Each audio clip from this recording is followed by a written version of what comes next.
I have been living back at home for 3 months now, so let's discuss the positives and negatives of living at home with your baby and partner. Obviously, the main positive, which is more the reason that we're here, is the money we are saving by being able to rent out our home and live here. So I'm not really going to include that in this video because that's the reason we're here. Okay, let's start with our first positive is definitely the extra help I get with my baby, my toddler. He's 18 months and living at home with my mum and dad is just so amazing for that extra set of hands my partner and I get. Okay, the first negative would definitely be the lack of one-on-one time my partner and I get now.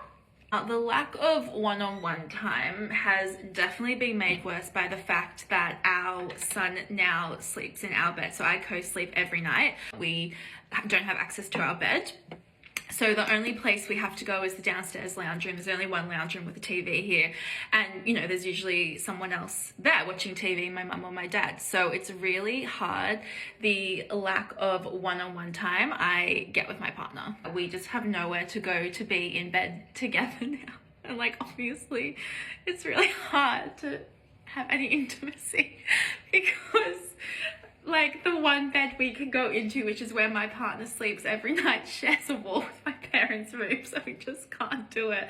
So yeah, the lack of intimacy is not good. Let's do another positive, which is more for me, but because my partner works really long hours, commutes, and then works Saturdays, I was really lonely. I was home alone with my son a lot of the time. So for me, it has been such an insane benefit to my mental health living with my parents, because when he's gone, my mum's usually here and I just have that company. I have someone to be with, and that has, I think, been so fantastic for me and for my partner. There's less stress on him now, less pressure from me for him to be home. And then I thought I would end with my number one positive, which for me is literally more of a positive than the money we are saving. And for me, I actually get emotional talking about it, is just that extra time I'm getting in life with my parents.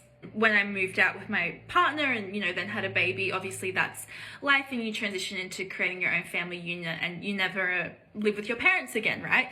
So even though I was so excited to do that, it was a bit sad thinking, wow, I'm never going to live with mum and dad again. So now that I've had this opportunity to get this extra time with my parents that I wasn't meant to get, that, you know, wouldn't have happened otherwise, where I am living with them again and I get to see them all the time and they're so involved in my son's life when he's young, it truly is such a blessing and I actually love it. I never thought I'd live in a multi-generational home with my son and my parents, all of us under one roof, but now that I do, it actually is such a beautiful thing and I understand why it's such a big thing in cultures all over the world.